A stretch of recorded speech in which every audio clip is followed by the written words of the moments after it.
Dans notre établissement, nous connaissons l'importance du partenariat patient et de travailler en tenant compte de l'expérience patient. Qui de mieux qu'une patiente partenaire pour co-construire ce projet? Concrètement, Edith, raconte-nous les actions mises en place. Pour les patients, nous avons créé une brochure qui a deux objectifs. Sécuriser sa situation et anticiper la reprise avec l'accès à l'éducation thérapeutique, au coaching d'associations partenaires comme la Ligue contre le cancer. Nous avons aussi mis en place les mercredis de l'emploi, où je retrouve Céline qui est assistante sociale et les patients autour d'un café dans un cadre chaleureux et surtout autrement que derrière un bureau. C'est un espace de parole libre pour appréhender la vie réelle et mieux s'adapter ensemble.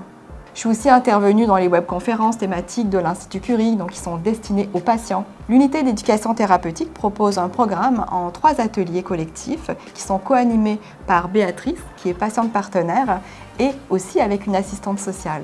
Côté projet soignant, côté axe soignant, nous avons créé un webinaire en collaboration avec le service social de la CRAMIF, ce service de la sécurité sociale, pour améliorer les pratiques professionnelles, sensibiliser les équipes soignantes. En effet, aborder précocement la thématique du travail, mieux rédiger un arrêt de travail, savoir évaluer les conséquences des traitements et de la maladie dans les capacités à travailler, permettre l'accès aux dispositifs de temps partiel thérapeutique ou de retour encadré, eh bien cela demande une organisation, une compétence et nous avons appris cela aussi à tes côtés. Enfin, côté entreprise, notre 3e axe, nous avons rédigé avec l'équipe d'oncologie une fiche d'information destinée aux médecins du travail sur les séquelles des traitements du cancer du sein pouvant affecter la reprise professionnelle afin de les aider dans leur travail.